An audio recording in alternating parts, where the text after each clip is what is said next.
After I refused to give my comes-knocking mom my inheritance, she invited me to a family meeting. When I arrived, they had lawyers ready to force me to sign it over. But the moment they handed me the papers, I smiled and said, "Funny. I brought someone too. My name is Frances Allard, and 3 weeks after my grandfather's funeral, my mother sent a group text. Family meeting Sunday 3 p.m., be on time. No explanation, no warm-up, just a demand." And like a fool, I went. The house looked exactly as I remembered, neat shrubs, blue shutters, a porch swing no one ever used. But something was different the moment I stepped inside. It wasn't the lighting, it wasn't the silence, it was the arrangement. My family seated stiffly in the living room with 2 strangers in tailored suits already waiting. "Frances," my mother said, with that fixed smile she used at church potlucks and school fundraisers, the one that never reached her eyes. "Meet our family advisors." She gestured toward the 2 men like they were old friends, as if this wasn't an ambush with a dress code. One of them stood to shake my hand. I didn't move. I glanced at my sister Corinne, who stared into her lap like a scolded child, and then at my younger brother Mason, whose eyes were red but dry. My stepfather stood by the fireplace, arms folded like he'd been rehearsing that pose for weeks. "Would you like some coffee?" my mother asked. I set my leather folder on my lap and crossed my legs. "No.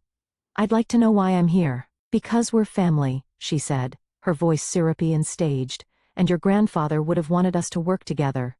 That's when I realized what this was. Not a meeting, not a conversation. It was a presentation, a coordinated effort to make me hand over the one thing they hadn't been able to steal when he was alive, his legacy. And unfortunately for them, I'd come prepared. My grandfather, Harold Vance, wasn't just the man who raised me. He was the reason I believed in structure, in spreadsheets, in sticking to the promises you make, even when no one's watching. He founded Vance Materials when he was 27 with a rusted pickup truck and a handshake loan from a neighbor.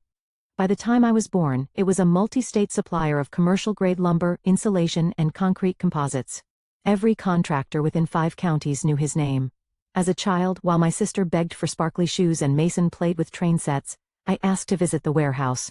I loved the sharp scent of pine, the of forklifts, the way Grandpa's voice carried through the steel rafters when he walked the floor. When I was 12, he handed me my first ledger and said, "Let's see how your brain handles columns instead of crayons."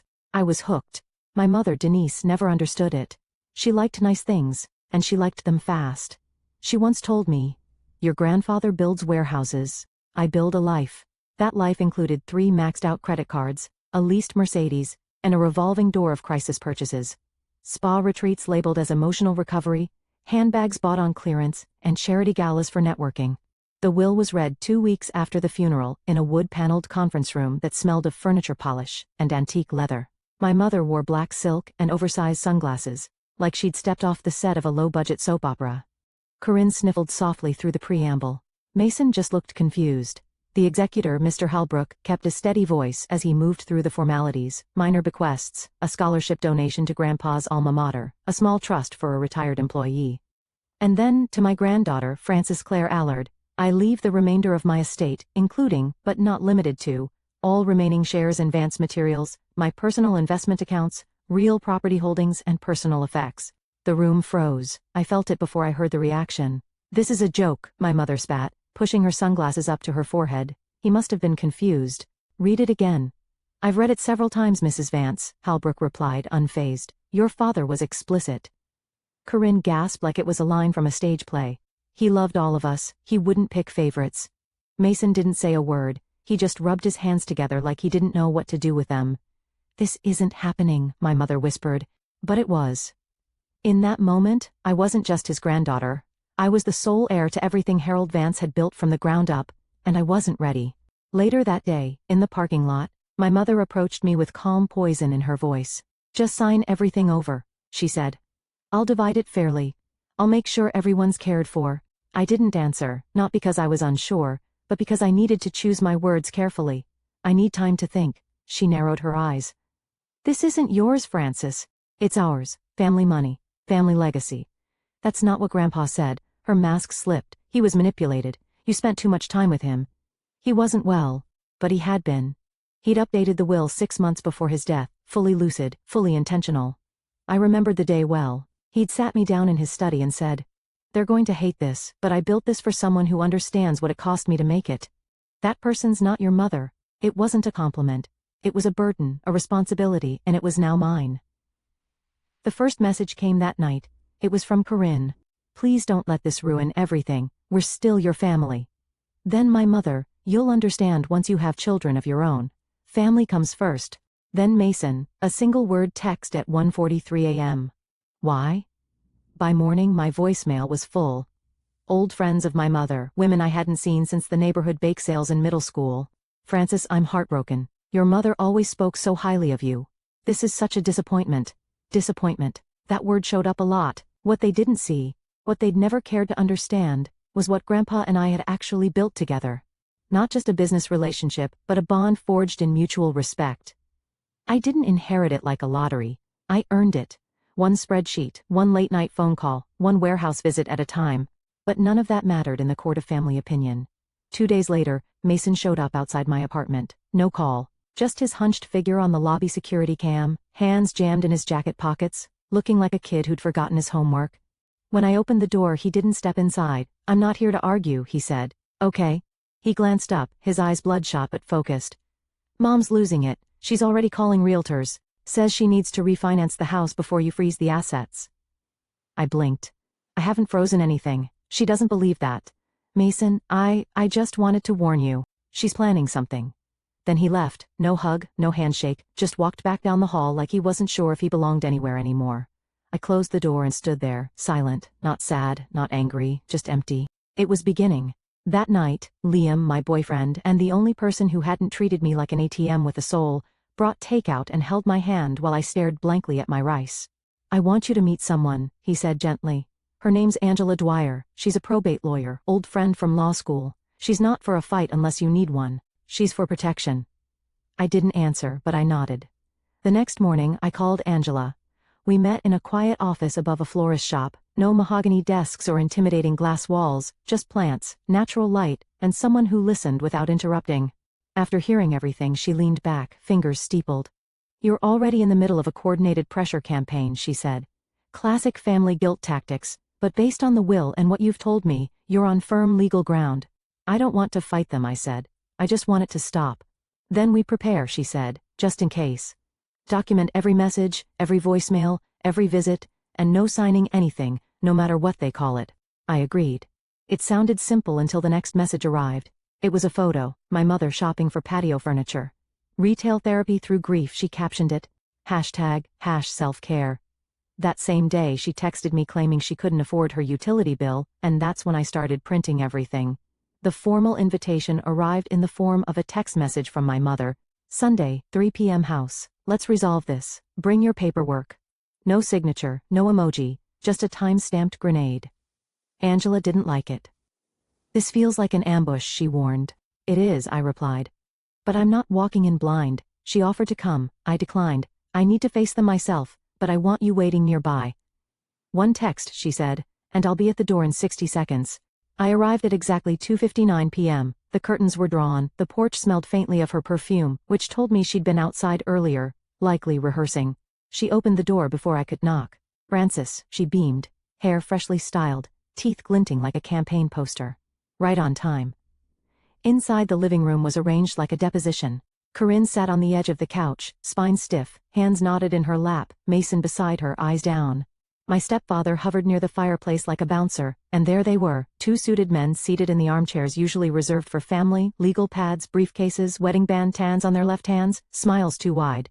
This is Mr. Hale and Mr. Darnell, my mother said, gesturing grandly. They've kindly offered to help us untangle this unfortunate misunderstanding. I nodded but didn't offer a handshake. I wasn't here to play polite. Only one chair was open, a high-backed wooden one placed squarely across from them all. Interrogation seating. I sat without a word and laid my leather folder across my lap. Would you like some coffee? My mother asked again, still stuck on her desperate illusion of civility. I'm fine. Let's get to it. Mr. Hale cleared his throat. We're here today because your family is deeply concerned about the strain this has caused. No one wants a prolonged dispute, especially when your grandfather's intention was clearly for the family to stay united. I let the silence stretch. He wrote a will. My mother jumped in, her voice honeyed and firm. And we're not disputing that, sweetheart. But surely you can agree that splitting everything between us would be more harmonious. Harmony wasn't in the will either. Mr. Darnell opened his briefcase, sliding a stack of documents across the table. This is a voluntary redistribution agreement. You retain a healthy percentage, 20%. The rest returns to the family, as was always understood. Understood by whom? Corinne finally spoke. Grandpa was sick, Francis. He wasn't thinking clearly. He thought you'd know what to do. I do know, I said calmly, which is why I won't be signing that. Mason stirred. Mom says if we don't sort this now, we might lose the house. And why is that? I asked, still calm.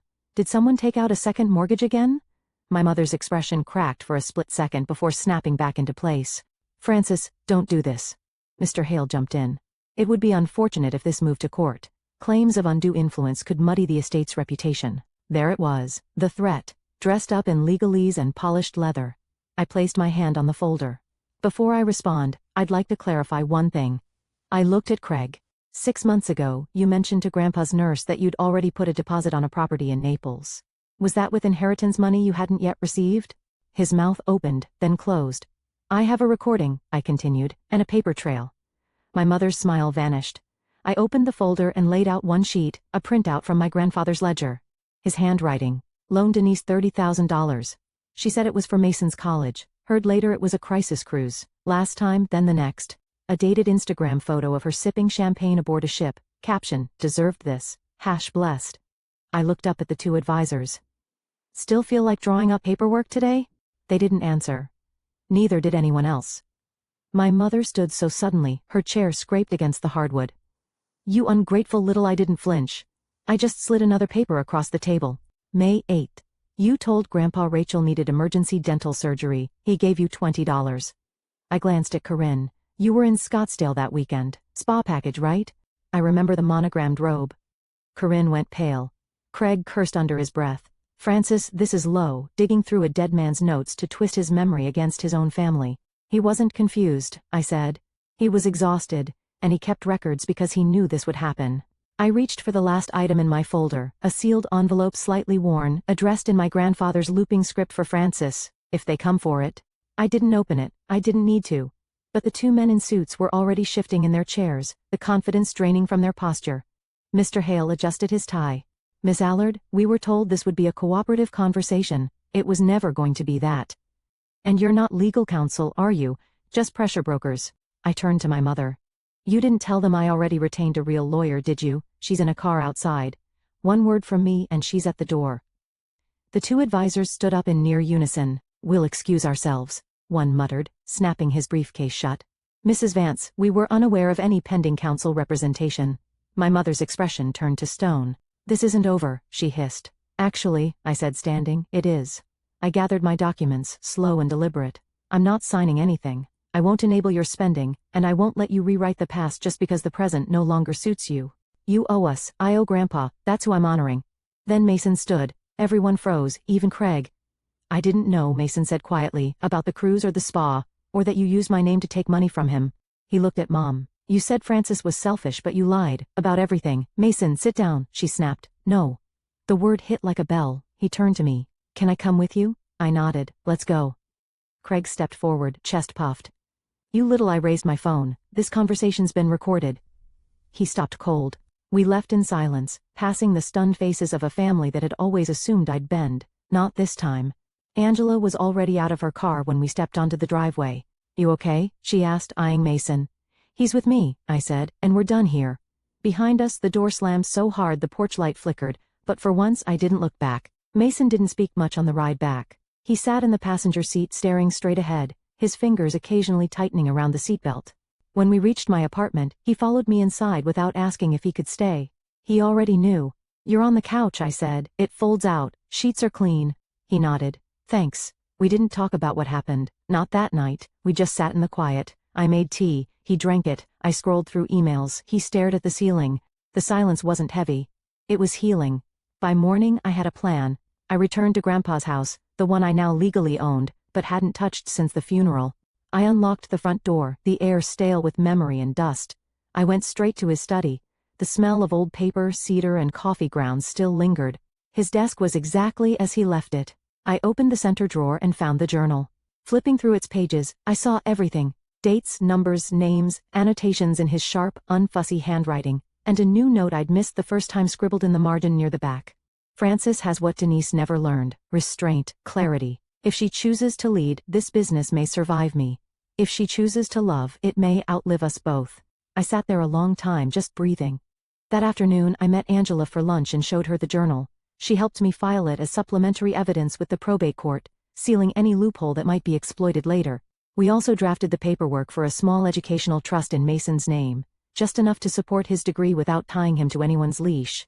Angela nodded as I signed it. This is clean, fair, generous. When I got home that evening, Mason was reading one of Grandpa's old trade magazines on the couch. You know, I said, leaning on the doorframe, he always wanted to expand the business into green materials. Eco-lumber, thermal concrete, but the board wouldn't move fast enough. Mason looked up. I remember. He used to rant about it during dinner. I smiled. What would you say to an internship? Real work, no shortcuts, he blinked. Are you serious? Completely. A slow smile spread across his face. Relief, hope, maybe a trace of pride. Then yeah, he said, I'd like that. We clinked mugs of cold tea in silent agreement. It wasn't the kind of legacy my mother wanted, it was better. 1 year later, a year later, I reopened the doors to Vance Materials, not as the quiet granddaughter, but as its next chapter. Mason now runs our eco division while finishing school. He's becoming the kind of man Grandpa used to hope he'd be, quietly capable, steady, focused. Corinne reaches out sometimes in small, careful ways. I don't open the door wide, but I don't shut it either. My mother has disappeared into another zip code for now, and that's fine. Some inheritances are measured in money. Others are measured in scars, in choices, in silence. Grandpa didn't leave me his empire out of favoritism. He left it because I was the only one who wouldn't burn it to the ground. In his journal he once wrote, Frances won't always be loved for doing what's right, but she'll sleep at night. He was right. I do. The wealth he gave me wasn't in stocks or property. It was in clarity, boundaries, strength, and in the end, I didn't just carry his legacy, I built my own.